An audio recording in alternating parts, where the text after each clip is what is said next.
is often known for its beautiful beaches, hula dancing, and Barack Obama.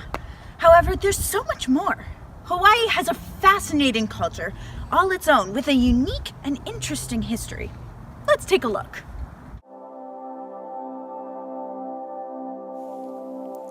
Polynesian voyagers discovered the island of Hawaii in the 3rd century and continued to migrate there until around the year 750. In 1793, Honolulu Bay on Oahu was discovered by American and European captains and used as a port.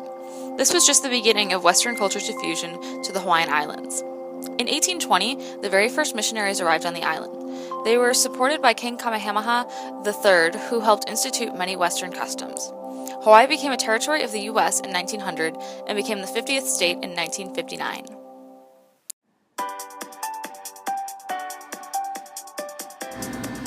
When the missionaries first came to the islands in 1820, they created a written alphabet for the Hawaiian people. This added to their already anthropologically defined language, aka a shared system of arbitrary symbols used to communicate. Their language exhibited multimedia ability. It could be spoken or seen or heard or read. It could be conveyed through so many different media. It also has the property of displacement. Basically, that means you can discuss things that aren't tangible or physically present. Essentially, things that you can't always see. Third, the Hawaiian language exhibits arbitrariness. The symbols have no real link to the things they represent. So this has no real link to this. The symbols are shared, so all Hawaiians understand them. And they're also learned, which means all Hawaiians must have learned them somewhere. Next, the Hawaiian language exhibits productivity. You could combine the same two words, maikai and kino, in two different ways to mean either fine physique or physical attractiveness. In this way, you can combine the limited number of words you have to convey a limitless number of messages. Last, the Hawaiian language exhibits discreteness. This means it can be broken down into smaller parts, such as words or the letters of the Hawaiian alphabet. This alphabet is incredibly important in Hawaiian grammar, the total system of linguistic knowledge, which is broken down into two further fields, phonology and morphology. A phonologist would study the 5 vowels, 7 consonants, and 2 pronunciation-changing symbols in the Hawaiian language. 2 pronunciation-changing symbols are the okina and the kahako. The okina signifies a brief pause in the pronunciation of a word, while the kahako symbolizes that a vowel should be held longer. For the second category, morphology, one would look at bound and free morphemes. A free morpheme can stand alone in a sentence, whereas a bound morpheme must be attached to something. For instance, in the Hawaiian language, the bound morpheme me means with or like, but must be used with another word such as mene mene, which means compassion, in order to have actual meaning in a sentence. The story of the Hawaiian language is actually a pretty sad one filled with acculturation. When the missionaries came, they discouraged many aspects of Hawaiian culture and encouraged the use of the English language. As many more people came to the Hawaiian Islands throughout the years, the diminishment of the natural Hawaiian language only continued. Naturally spoken Hawaiian is so uncommon that some say new dialects have formed, known as Neo-Hawaiian and Hawaii Creole English. Neo-Hawaiian is where non-native speakers teach their non-native form of the language to other speakers, and thus this unnatural form is spreading. Hawaii Creole English is a mix of Hawaiian and English. Social context is very evident in the way the Hawaiians speak. The way a Hawaiian would speak in a court case, Aloha, ma'am. is very different than the way they would speak to their friends. Aloha, auntie. Their purpose of speech, situation, and the status of those in the conversation are all much more formal in the court case scenario. All of these aspects of language combine in myths, the sacred stories of religion.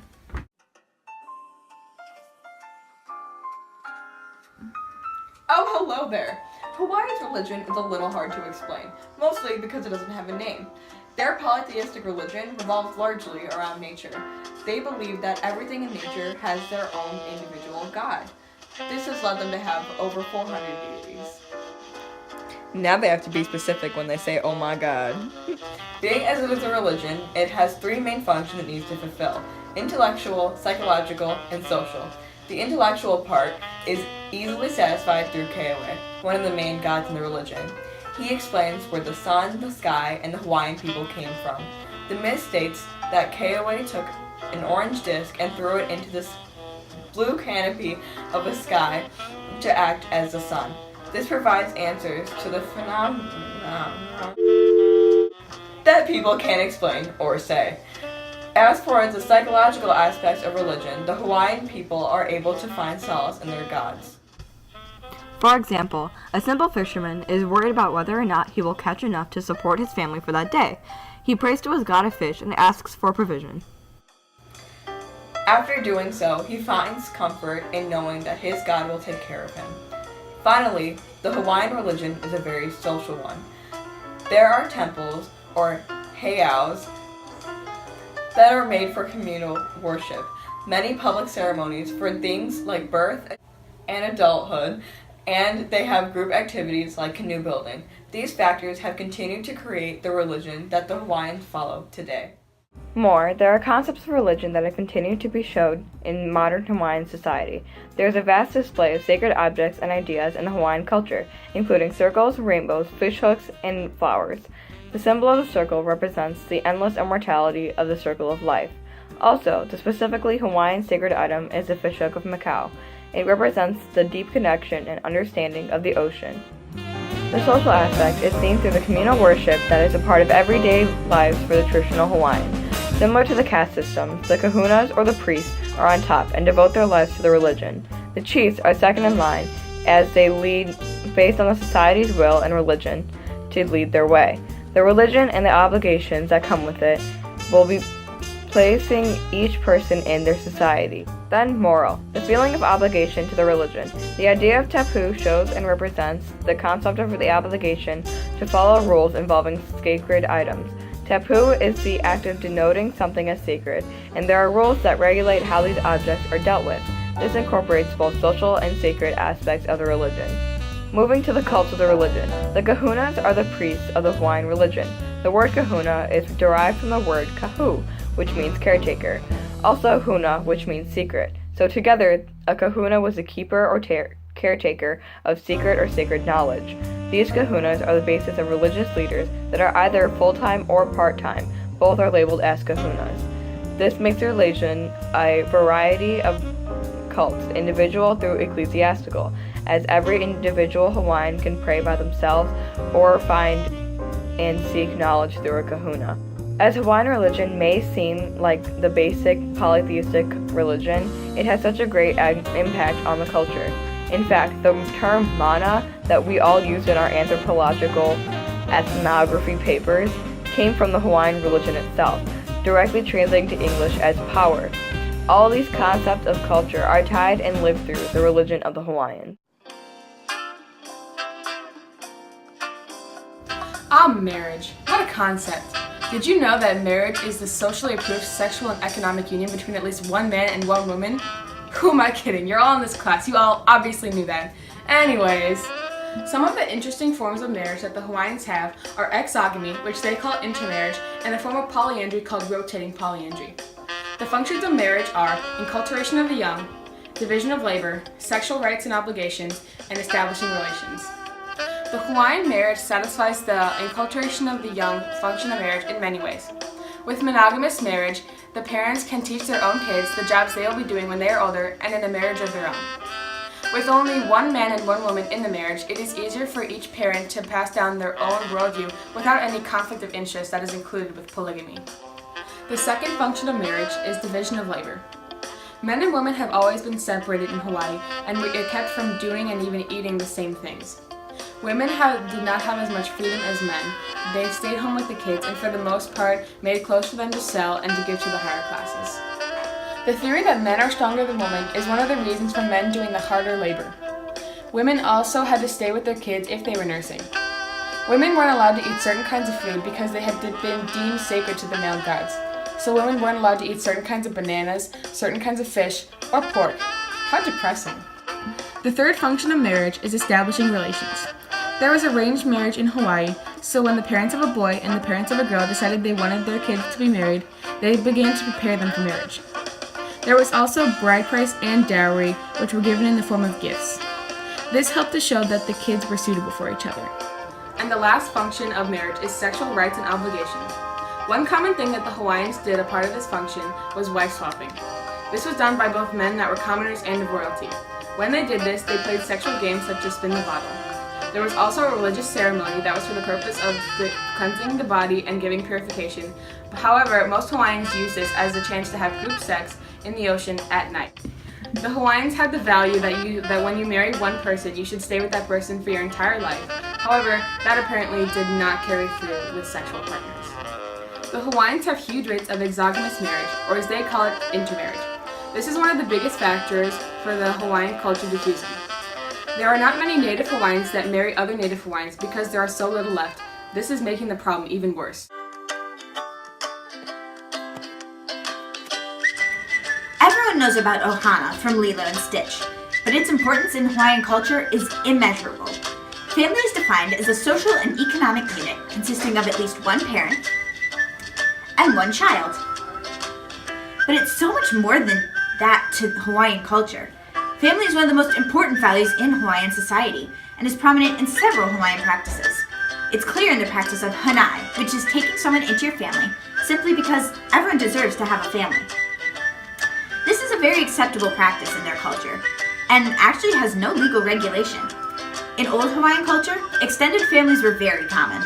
However, because of hanai, many of these family units could also be considered communal. Another interesting practice occurs when a child is born.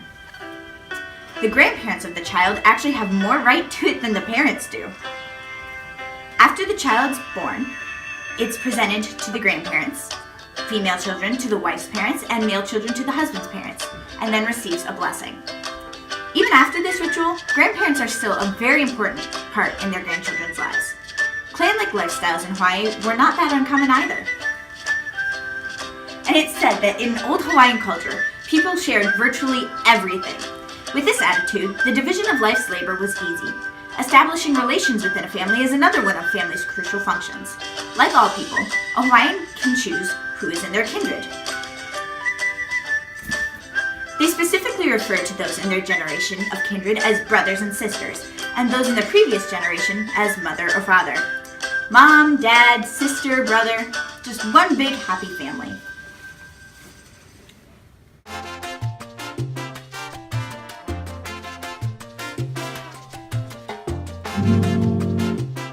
Art, whether it be a painting, a song, or a dance, it is still anthropologically play with form, producing some aesthetically successful transformation representation. The Hawaiians' art has been known for centuries as it evolved from the Polynesian forms of art. They used art as the creation of consumption of enjoyment in a way that resembles play. They used their forms of art, like wood and kapa cloths, to represent their imagination as a form of play. One specific form of art that was created can be shown through the kapa cloth. This cloth is specifically made by raised fibers of trees.